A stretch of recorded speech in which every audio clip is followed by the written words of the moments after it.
Well, let me weigh in a little bit today on these town hall meetings, what's called a healthcare debate, which is not a debate, it's a shouting match, and my opinions about the matter. Not as if it really matters. I'm just a regular person on here, but I'm going to speak out on these issues. So, Paul Krugman over at the New York Times has written an article entitled The Town Hall Mobs. And basically in that column he laments the Nazi tactics, opponents of healthcare reform shouting down members of Congress and apparently using physical intimidation, given that their position has no logic to it. And that is actually a very good article to read. Please look it up at the New York Times. He relates essentially an episode in which an activist, a so-called anti-healthcare reform activist, spoke up and asked how many in the crowd were opposed to socialized medicine. And predictably, of course, since the crowd was overtaken by conservative activists, said basically all of them raised their hands. And then the member of Congress who had called the meeting then asked those in the crowd who presently relied on Medicare for their health insurance, and nearly half of them raised their hands. So Krugman also reported that about a claim that Senator Dick Durbin, Democrat Illinois, made of the most vocal opponents of healthcare reform. Essentially, he was comparing them to the birthers, and the birthers are essentially part of that whole movement. You know, the birther movement is nothing but homegrown, garden variety racism. And that's the way I see it.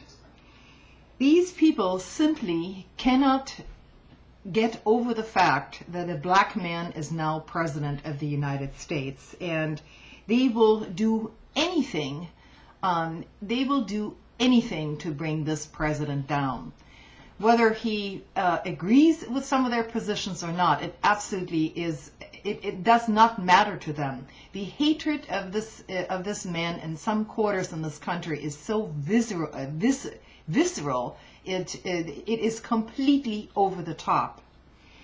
And just to show you how over the top this has become, there are calls for outright violence against those people who are pro-reform. And these calls to violence appeared on Twitter, and they were basically went viral yesterday.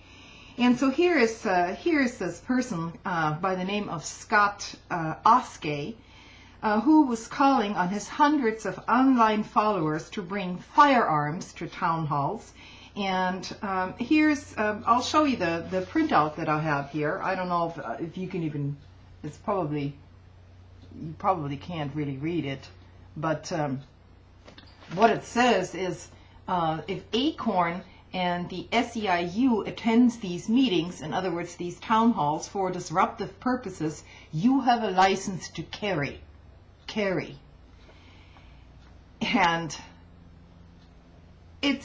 everybody knows what that means. Then he goes on to say, if ACORN or the SEIU is the Service Workers Union, attends these town halls for disruption, stop being peaceful and hurt them badly. So this is what's out there, folks. And yes, these are brown shirt techniques, if I ever saw them. So there needs to be an end to this kind of talk, and the press, the mainstream media, is only aiding this by giving more voices to these fringe lunatics out there who simply cannot accept the fact that they're no longer in power. Now, they are free to voice their opinions, but they don't just want to voice their opinions. What they want is to disrupt anybody else's opinions, and they are thwarting essentially any kind of rational discussion whatsoever. Their entire aim is to disrupt and to bring an end to any kind of discussion, because it's either their way or the highway.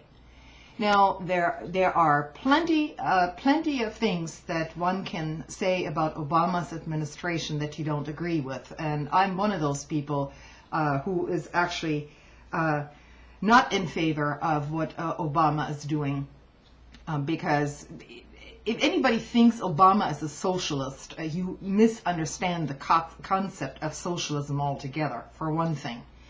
And essentially what he is center-right. He's a center-right politician who caves into the corporate lobby time and time again since he's taken office. So there are legitimate critiques from those of us on the left out there to critique his policies. But we're not out there threatening our Congress members or people of other opinions with veiled threats of violence.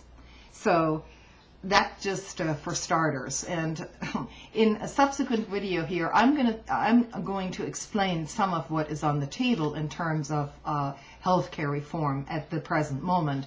And these people getting so upset about socialized medicine don't even know the facts about what is on the table. For one thing, universal health care is completely off the table and was off the table from the very start. And the public option is being taken off the table as we speak. So they're getting all huffy and puffy over nothing, you might say. And it's just rallying up their base and people who are essentially intolerant of anybody else's opinion on here. So that's what I wanted to say on that issue. And as I say, my next video or the one after that is going to be specifically about healthcare reform and what is actually on the table right now. Thanks for listening.